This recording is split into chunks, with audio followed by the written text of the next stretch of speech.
Great. Okay. All right. We're going to go ahead and call the meeting to order. Thank you all for being here. We'll go with the approval of the agenda. Move to approve. Second. Motion and a second to approve. All those in favor say aye. Aye. Approval of the TAC meeting minutes of September 22nd. Any additions, changes?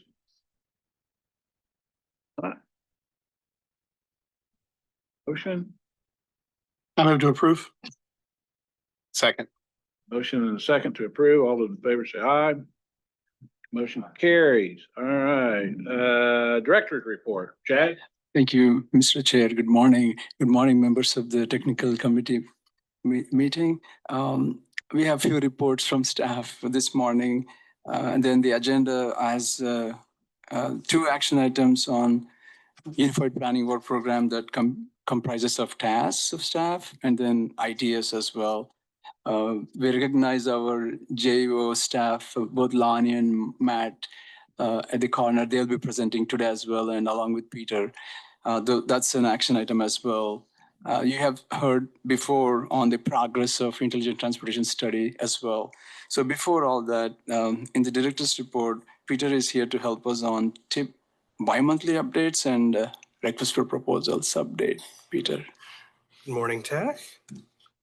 So we have our bi-monthly TIP project status update. So this requires that we look at reports for projects programmed to receive WAMPO, suballocated, or awarded funding in the current federal fiscal year, or ones that have received in the past but are not yet finished.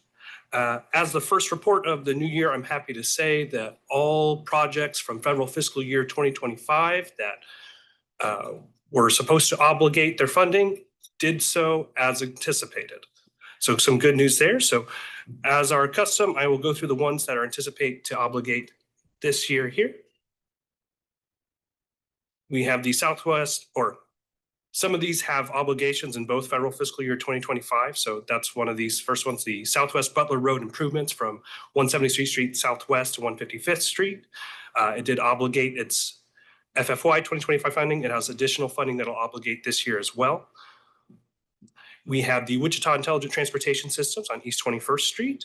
It is anticipated to let in November of 2025.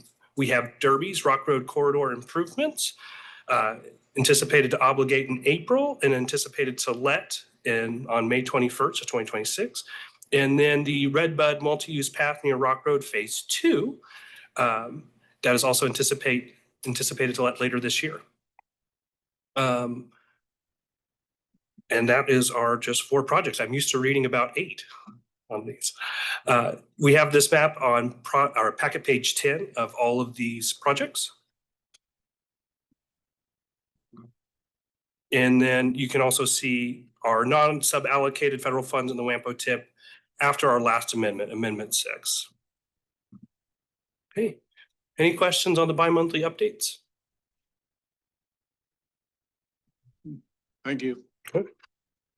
Moving on to our next item, we have our updates on request for proposals. So our active transportation plan, a consultant has been selected and a contract is under negotiation. And we anticipate presenting a contract for TPP approval on November 18th, on their November 18th meeting. We have the household travel survey. The RFP closed September 26th. We received 3 proposals. A consultant selection committee is reviewing those proposals and interviews are scheduled through mid-November.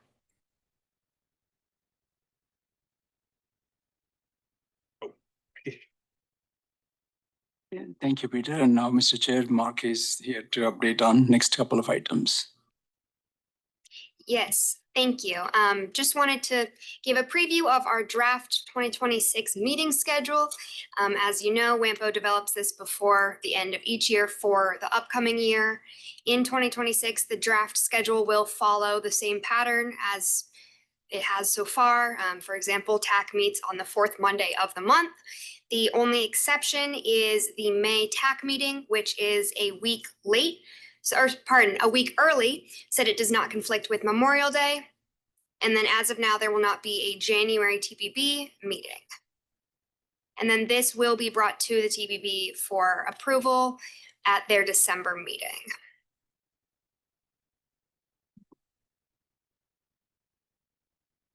And then we also wanted to provide notice of an administrative adjustment to the Coordinated Public Transit Human Services Transportation Plan, or the CPT HSPT, or just the coordinated plan.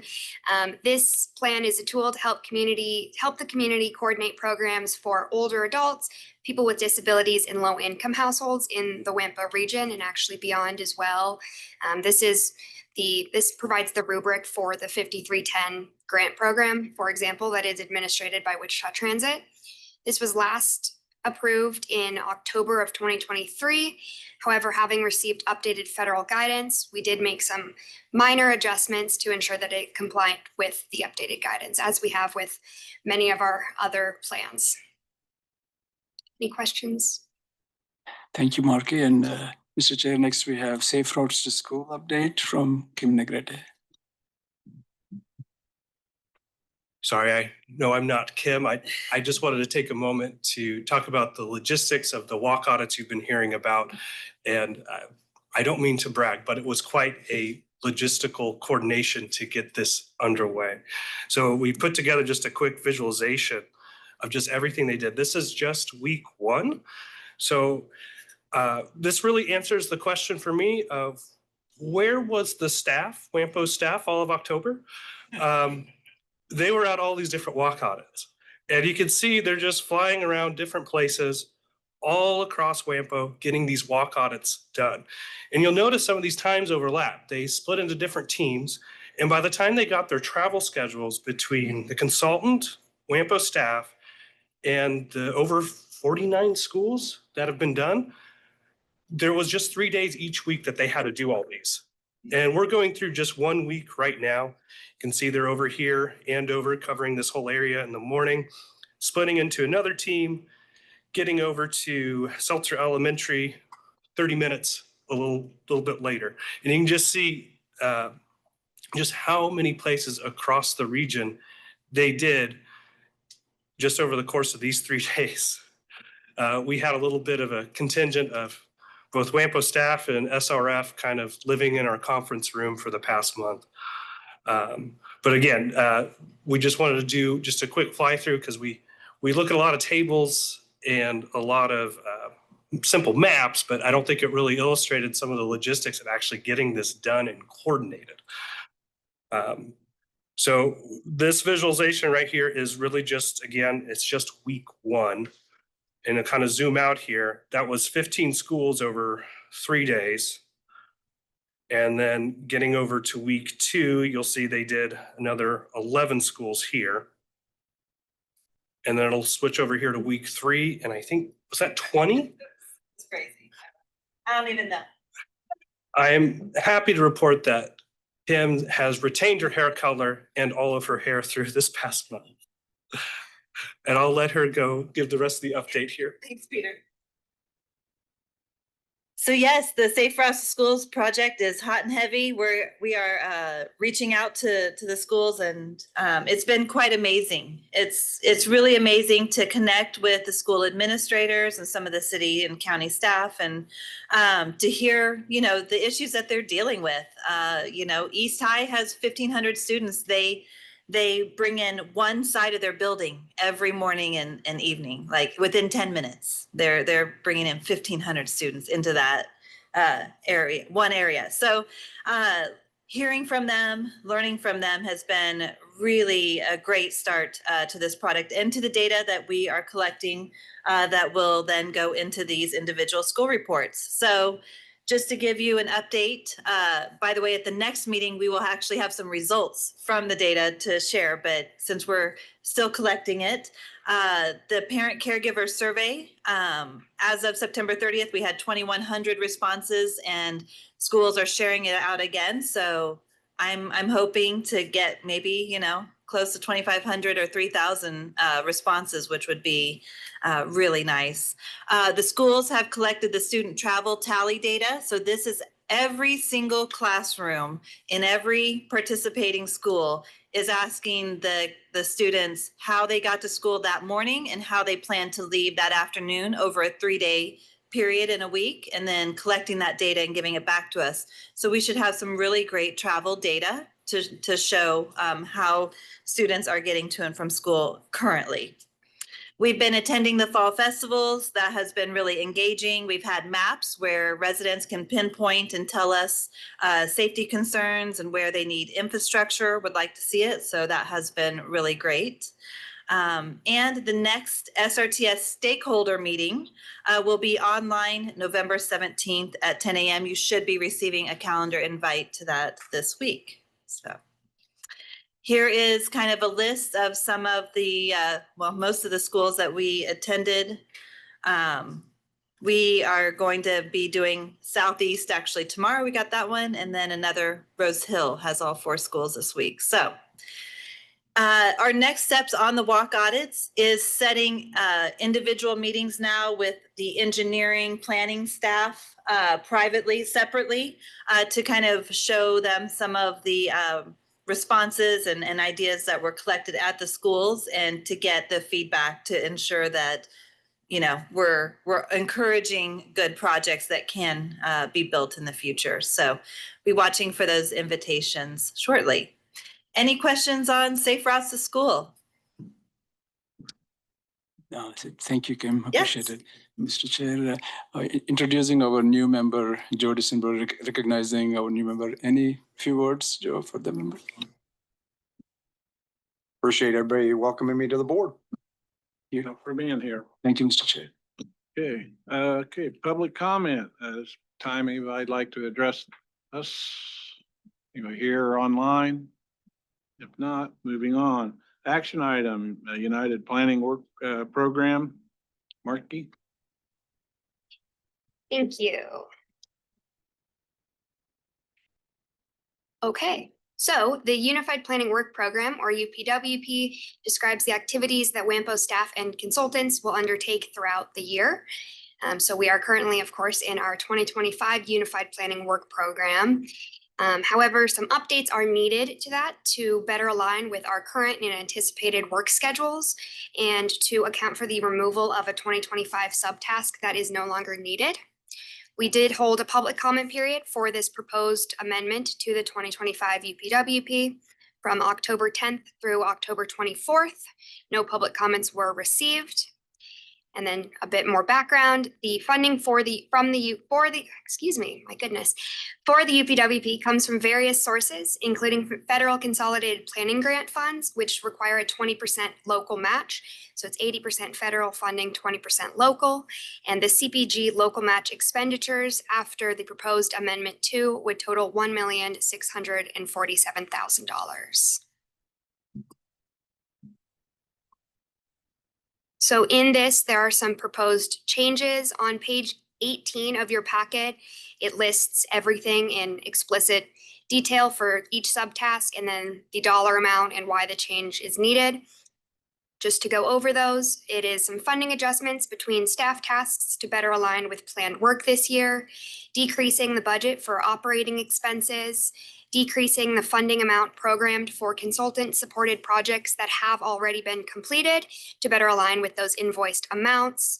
And then we are decreasing funding in 2025 for multi-year consultant programs.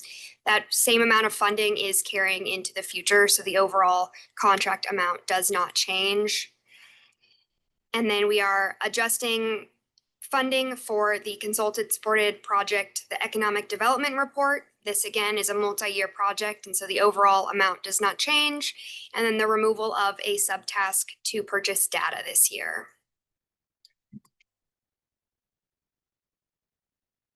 Are there any questions for me or Chris, our accountant, who can get into the numbers a bit more if there are questions before I read the action options? So Mark, I've got one question. What is that last item, 6.5, the one that's being removed for data?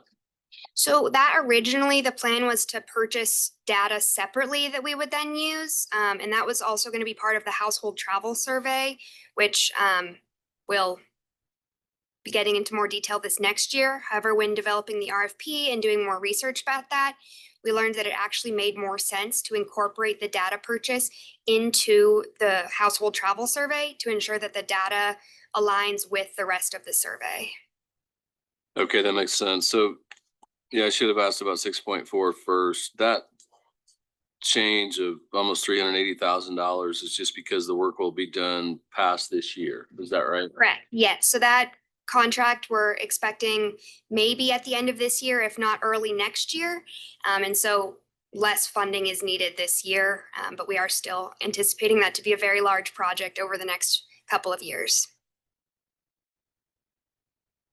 Any other questions? Good. Okay.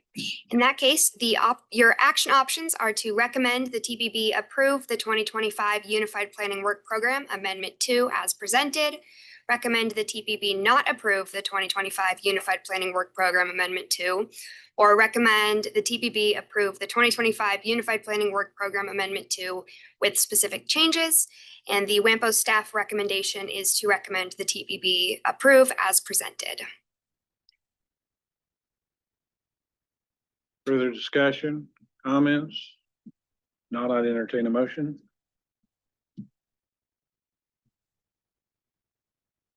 Okay, I'll make a motion to approve the 2025 Unified Plan Work Amendment 2 was as presented.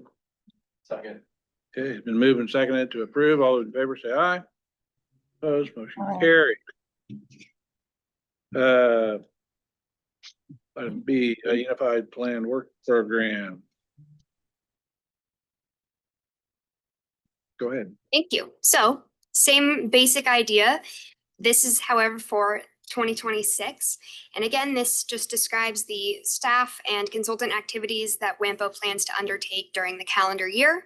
We do create a new UPWP in advance, and we work with all of our planning partners on this development process. And I wanted just to provide a few more details since this is a brand new document rather than an amendment, and just share that the UPWP really does serve multiple purposes. It explains our planning scope, budget and funding, schedule, coordination, public involvement, as well as federal compliance.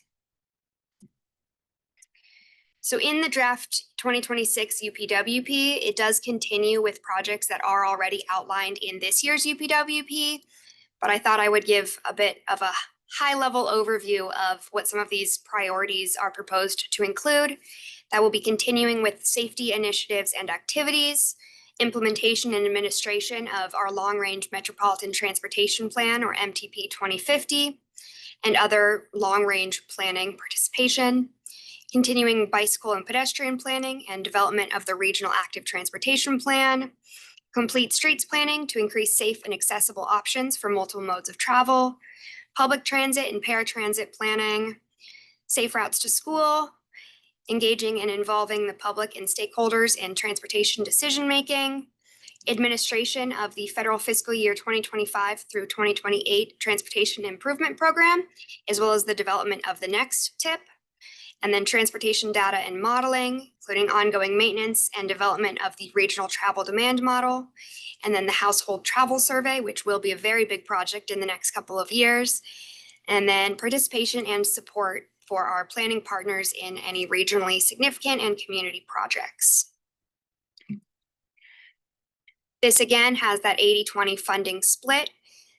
In the draft 2026 Unified Planning Work Program, the CPG local match expenditures would total $2,318,500. We did have a public comment period for this document as well. That was held from September 12th through October 12th, and no public comments were received from that as well. Are there any questions for me before I get into the Go ahead. actions? All right, I've got a couple of questions, Marley. This is more, not for the UPWP itself, but some of the specifics, just a couple of quick questions. What's the latest on the Safe Streets for All demonstration grant as far as being awarded the funding? Are we still waiting on that? Yes, we are still working with Federal Highway Administration to execute that grant agreement. I wonder if that, okay. Any idea when, I'm not trying to push on you. I just wanted to, I mean, we've struggled too on some federal grants, and right now a lot of things are on hold. Is that, I only asked because, you know, we submitted an application for the actual Safe Streets for All grant that we're waiting to hear on the award at some point in time, and we still haven't even seen the demonstration fund. So I assume it's just to kind of keep on waiting, right? Yes, we are working on that. Yes, so we do have our new contact that we're working with, and he's reviewing a draft right now. I will say the grants that are implementation, which is what your newest grant application was, those are being approved much quicker. It's the demonstration part that makes it more complicated in the agreement. And so implementation grants are being awarded and approved at a much quicker rate than what the demonstration grants are. So typically, you should hear in about December is what the last several years, it looks like their schedules, they announced to let people know in December. And yeah, then those agreements are turning around much quicker. I appreciate that. Uh-huh. And it's obviously not within your control. It just kind of makes me giggle a little bit because that defeats the whole purpose of the demonstration grants. So Right. we Right. have some things we'd like to see try and do that was going to come in handy, but hell, if they're going to award the implementation grants before then, it really doesn't matter, I suppose. Okay, I've got, what about sorry, I've got two more questions. And I should probably know this. What does the regional active transportation plan look like? What's the goal of that? Well, I can definitely tap Peter in to give some more specifics, but this is gonna kind of go beyond the Wichita bike plan that was recently approved and make more of a regional plan. Peter, if you want to explain a bit more in detail.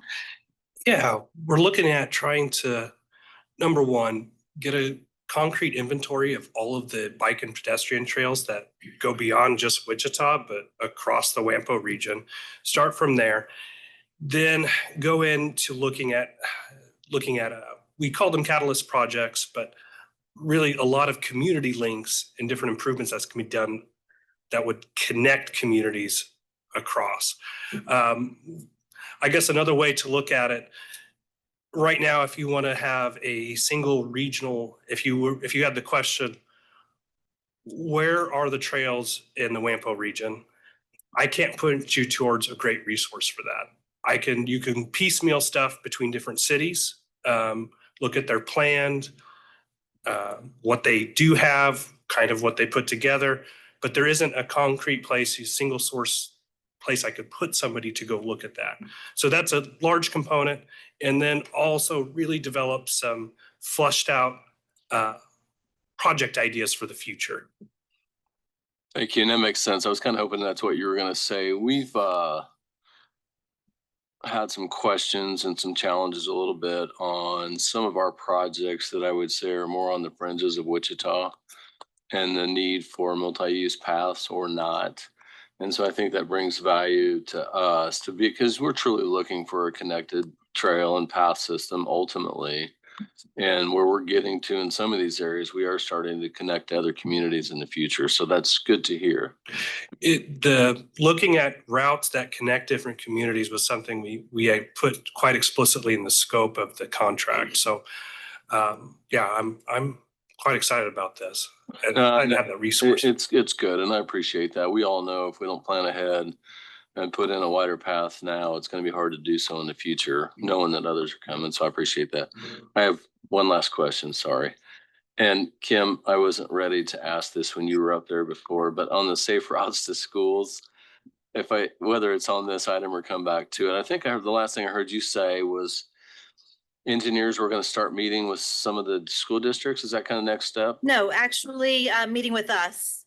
So some of the schools, we did have the engineer staff that were able to attend those walk audits, and then sometimes it didn't work out, especially those 7 a.m. ones. And so we want to get that expertise and that information before submitting a draft report to the school. We want to make sure we meet with some engineering staff that have that expertise, especially Sedgwick County as well, because there's some schools that are kind of right there on the edge that have some complex.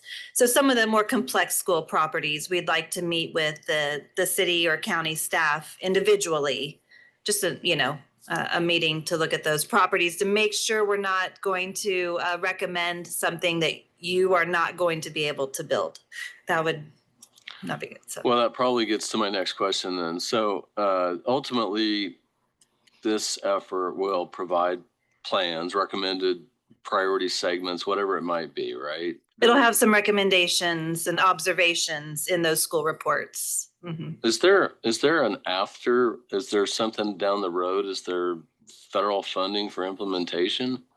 Chad, would you like to address then next steps or I can? Great questions, Gary. And obviously, it was a chicken and egg situation. Do we have funding to develop the plan, or is there a plan so that the funding can be identified?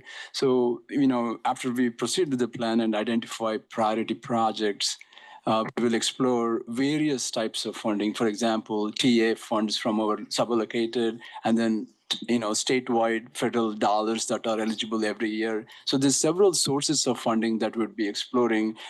There are a list of those, so they're not clear at the moment, and sometimes they appear in certain years and they are not in certain years. So that's why we will have first identify the needs and then explore the funding opportunities later. And I appreciate that. And this is probably just thinking too far ahead, and Wichita's not alone in how we do this, but outside of arterial streets, a lot of times the sidewalk would be funded by others. And I just wondered what the expectations were that had been set so far during discussions. Yeah. It's what we've seen in the past, is plans like this get developed and then everybody thinks automatically the city's just going to build them all. So I was curious. Well, and actually, it's interesting that you mentioned that, because initially we were having the engineers come out to these meetings, and then we realized quickly that, one, you're getting put on the spot and maybe it's setting expectations with the school. They see an engineer come out and they think, oh yes, we're getting these projects done. And so that's why we thought meeting with you separately will be a good next step. We have made it very clear that some of the improvements recommended would be on the school property, some are potentially on city or county property, and that all that has to be worked out. So we've made sure not to set any real specific expectations. The only expectations we've given them is that they will have a draft report to review in advance around early spring. And then we would be working to finalize those school reports. Thank you. And I'm sorry Yeah. if you had to repeat everything you just said earlier. That is. Oh, Yeah. no, absolutely. Want to make sure it's very clear, but we definitely want to engage you and have your expertise included in these reports. So we'll set those meetings for those complex properties, like East High, for example. I know you asked to have that one included, and so we want to get your input. We made observations, but want to get your input as well. So, yeah. Thank you. That helps. We do favor a plan where Sedgwick County builds the most. So. Yes. I'll make sure Lynn is, loaded up on properties. We got quite a few projects for him. Don't worry. Thank you. Thank you, Gary. Any other questions? Go ahead. On the 27 to 2030 tip, what kind of major milestones or steps are you looking to have done in 2026? I can defer this also to Nick for more details, but for the TIP development process, there will be some years of carryover since there are already projects through in our current TIP. But generally, the TIP development process will include a call for projects and then the project selection process for that as well. I'm sure we will have more details with dates and timeline too as we progress. I don't think we have all of that fully mapped out yet at this point. Unless I'm mistaken. I'm not entirely sure what you mean by the question, but the 27 to 2030 tip, we'll develop that after the new year. Have it. The plan is to have it brought to the TPB before the start of federal fiscal year 2027. So summer, early fall, summer next year for approval, and then most of the new projects coming into it will be in the latter 2 years of 29 and 30. We have projects in 27 and 28, and depending on where there's room, there could be new things in those 2 years, but it'll mostly be 29 and 30. Is that to get what you were trying to get an answer on? Thank you. Thank you. All right. Anything else? Okay. Okay, in that case, the action options for the 2026 Unified Planning Work Program are to recommend the TPB approve as presented, recommend the TPB not approve, or recommend the TPB approve with specific changes. The WAMPO staff recommendation is to recommend the TPB approve the 2026 Unified Planning Work Program as presented. So moved. I'll second. Okay, we got a motion and a second. All those in favor say aye. Opposed, motion carries. Thank you. Thank you. Brady, let's see. Regional Intelligence Transportation System. Peter? As promised from previous meetings, we are here today to present the Regional Intelligent Transportation Systems Architecture, or rather the update to the 2006 architecture. Here with me today, I have Lonnie Birkland and Matt Baker from JU who are going to give a presentation.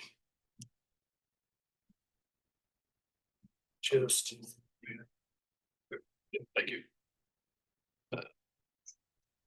Morning, committee members. We've completed our WAMPO Regional ITS Architecture Update. This has certainly been a fantastic year-long process of discovery and engagement. So first, I'd like to just touch base on those main objectives that we've been working on. This project has been mainly about engagement with the Wichita area transportation community. We formed a steering committee and gathered stakeholder input, and we got the architecture updated, which includes a comprehensive ITS inventory, along with developing a strategic ITS deployment plan for all the projects that are happening in the area. All of the products, the tangible products that we produced can be found on WAMPO's website under the Regional ITS Architecture tab. Some of those deliverables include the executive summary, which really kind of summarizes the why and what the process was that we followed.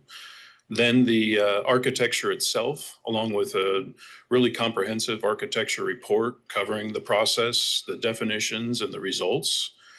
And then a maintenance plan that really ensures and helps the community keep up to date, make sure we don't lapse for the same kind of time duration as we did since 2006. And then a very critical element is an ITS deployment plan. Normally the architecture covers your projects, make sure all the bases are covered, but we elected to have a separated deployment plan to capture everyone's activities, ensure that they're covered by the architecture, and then it's just a quicker grab of what those activities are so people are aware of what's going on around them. And we'll discuss that deployment plan a little bit later. So most importantly on any of these things is leading with the why. With ITS architecture, we do this process for the continued engagement of the transportation community. Technology is a constantly changing and is hard to keep up. It is imperative to maintain a foundation and understanding of everyone's needs, roles, and responsibilities for the traveling public. Without this foundation, it is difficult to meet drivers' expectations. With that foundation, we have the opportunity to plan, to adapt, to meet an ever-changing needs without losing ground or missing the opportunity to improve our community. Finally, it is a requirement at the national level to maintain the architecture. And the conclusion of this work has placed Wichita area in a better state of certification with the Federal Highway Administration. It's important to note that FHWA did take part in the engagement process, and they have reviewed all of our deliverables, provided a couple comments. We have addressed those comments, and they have approved of these various deliverables, including the architecture itself. So let's dive into what we did for engagement. So getting the transportation community together was very important. We engaged with a steering committee multiple times. The membership included representation from the cities of Derby, Wichita, Park City, Hayesville, Andover, and Sedgwick County, along with FHWA, Kansas DOT, and of course the WAMPO office. Entire meetings were dedicated to discussions about the architecture, ITS deployment projects, data, and included follow-ups after a stakeholder event. The stakeholder event included a larger list of transportation groups. The invitees were the full list of stakeholders mentioned in the architecture. To be a stakeholder, you simply have to have a need, role, or responsibility to the transportation network. And it was important to get all of those folks, their comments, their input in this process. Other groups beyond what I mentioned for the steering committee that would expand that list in stakeholders, a couple of those examples would be the Kansas Turnpike or National Weather Service, et cetera. So knowing that not everyone was able to participate in the event, we did post an online survey that opened the door for others to join the conversations and have their ability to engage. And lastly, we made the choice to engage a group of agencies individually about their transportation issues and what possibly could be addressed with an ITS deployment, along with their current plans for those deployment projects that led us to the deployment plan itself. All of this input helped us update the architecture and develop that deployment plan. So the architecture itself, this diagram kind of represents the aspects of the architecture and how they relate to each other. It's important to review each of those topics and ensure that the relationships between the topics were accurate. There were simple and fun updates to the stakeholders, like how since 2006, the airport name had changed from Mid-Continent Airport to Dwight D. Eisenhower, or how K&O Railroad is now WATCO. These became illustrations, though, of how connected one stakeholder is, as you continually found the reference of the old name throughout the platform and had to make sure that it was updated. Larger topics that were highlighted were how were various 911 duties handled? Is it through the region, city, or the county? And which parts of first responders were volunteer versus full-time? We did a lot of fact finding to ensure the responsibilities were accurate and represented within the architecture. A topic of future was the inclusion of national level communication protocols like MQTT for the Internet of Things and SAE for vehicle standards. These are related to autonomous and connected vehicles and are being developed as industry standards at the national level. And while WAMPO doesn't have any current projects being developed around these topics, it's good to know that these are addressed in the architecture. So if they did come up, things would be covered. Finally, it was important to recognize that a lot of projects had been completed since 2006. And so these deployments need to be accounted for as existing instead of future deployments.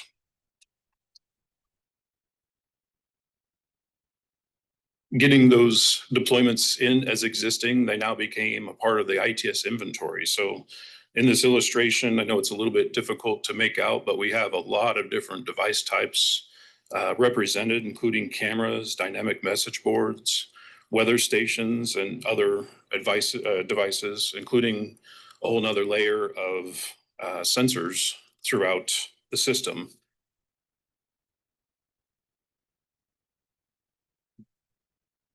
These two illustrations don't cover all the devices that we inventoried. I think one big example would have been to add, or that we did add, was addressing the modernization of traffic signals. Certainly, as technology advances, traffic signals have become far more advanced as the need has grown to control a corridor, not just an individual intersection. And the more modern that technology becomes, the more integrated it becomes, the more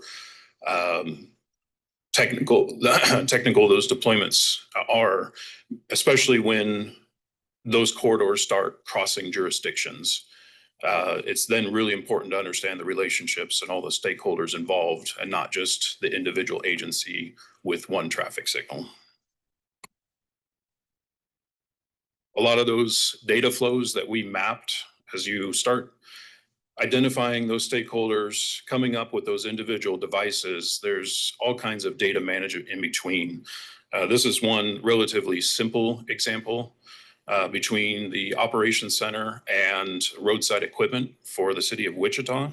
you can see kind of a color-coded and naming convention there, where the blue is actually existing data flows that are already in place, but then the green highlights what is coming in the future with extra deployments. So you know it's there, eventually you'll maintain it, you'll get to change it to existing.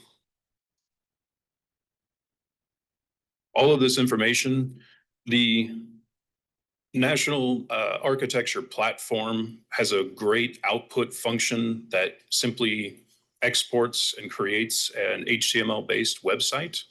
This output is available on WAMPO's website. This is kind of the front screen capture of it. And along that left side is a column of all the different links. You're allowed to just go in there and point and click, dig into any level of depth that you want. If you are a specific stakeholder, you can look up your relationship, you can see your devices, but also you can see how you're tied to someone else's devices and what their roles and responsibilities are as a partner with those devices. So then finally, the ITS deployment plan, which you all have a copy in front of you if you would like to dig in a little bit further as I discuss the finer points. This was originally established in 2019, and we did an update as a part of this project. Within the deployment plan, you will notice stakeholder meeting minutes, the survey results, and a quite comprehensive ITS deployment matrix. So as I spoke earlier, we did some in-depth conversations with a subset of stakeholders throughout the region. And a lot of those groups that we met with had a varying depth of conversations. Some had projects programmed, some needed to reflect upon more where their issues were and where ITS might be important and might help them out. And as they identified that, as we started those conversations, this is a TISMO index tool that we use to kick things off. It is a kind of an acknowledgement that we have reoccurring congestion like traffic signal queuing and non-reoccurring congestion like an accident that you can't predict as well. So it can be a little bit difficult to understand where ITS might benefit in an accident-prone region until you have a tool like this that compares traffic flows with historic accident records. And that ratio kind of creates this heat map. So any of the highlighted, the hotter the area, the more likely that an ITS deployment may be of huge benefit. And this was very helpful for a lot of the stakeholders in consideration, not only of what ITS could do, but where it could help. In those meetings, this is the list of the folks that we did engage with directly. And of course, like I said, this was on top of the stakeholder and the steering committee events. So it was important to address their needs and their projects within the architecture. Here's a snippet of the matrix, which you have the full matrix in front of you. Each of those folks on the previous slide were engaged, and we created this matrix where you have short-term intentions in anywhere from now to 5 years from now, midterm projects, 6 to 10 years, or anything 10 years plus that's already on the menu is in the long-term category. A lot of these groups had things like fiber deployments in the short term, maybe ITS deployments in the midterm, and then those signal system upgrade projects in the long term. And of course, that could be mixed up. Some people have the midterm and the short term, et cetera. An interesting example was in Park City. They have a development north of town. I'm sure a lot of you are aware of that, but they've already identified some deployment of message boards in the area to help with venue traffic in their short term. I kind of touched on it, a larger area topic was brought up about the possible need to standardize signal controlling equipment to help address technology advancements that help with cordon management, those corridors that cross jurisdictions. It would be good to standardize deployments so everyone has similar equipment, helps with maintenance, helps with operation and upkeep. And the concluding statement of all of this is that the projects noted within the deployment plan have been addressed and updated in the architecture. As a part of the maintenance plan, the WAMPO region will simply update these entries from future to existing once the work is complete and the deployments are operational.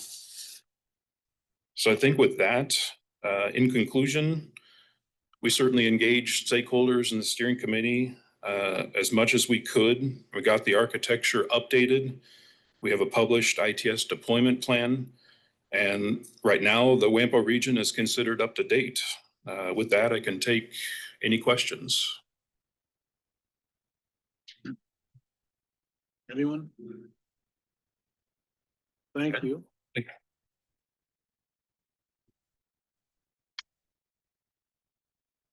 Thank you, Matt.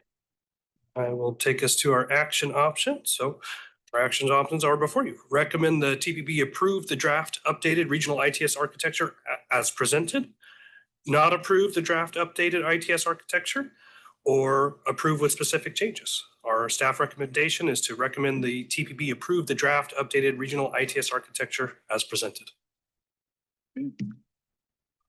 I move to approve as presented. Okay. Second? Seconded. Thank you. All right, we have a motion and a second. All those in favor say aye. Opposed, motion carries. Thank you, Peter. And let's see, discussion item, sidewalk cross. Keep going, young man. Yep. I'd like to give a brief update. We have updated our sidewalk, crosswalk, and multi-use path map. So some background, in 2022, using satellite imagery, WAMPO staff created a detailed GIS map of layer of known sidewalks, crosswalks, and multi-use paths within the bounds of the 1,065 square mile metropolitan planning area. I checked that number twice because I can't believe we looked at that much satellite imagery. A lot of it's pretty rural, so there's not too much to review. So from February to October 2025 of this year, we updated all of that. We added 47 additional miles of sidewalks and multi-use paths. You can kind of see it all there, pretty, 10,000 feet view here. But there's 2,211 miles of sidewalk, nearly 14,000 documented crosswalks. And to give you kind of an idea of the resolution, here's how you can see the individual crosswalks, and we documented all the sidewalks on both sides of the street if we could see them on there. Of course, the satellite imagery that is used for this can be of varying age. It's usually within, I saw as new as March of 2025. In some of the rural outlying areas, if you zoom in real far, you can get imagery that's 5-6 years old, but usually that was an outlier. In any event, this is something that WAMPO maintains. So if there are updates, or if you have a question on something or something new that's not in this imagery, let us know and we can update that. Okay, and then of course, this interactive map is on our website. You can also download the shapefile from that link as well. Okay. Any questions on the sidewalk map? All right. Thank you. All right, is there any other business that needs to come before the board? If not, we're adjourned. Thank you.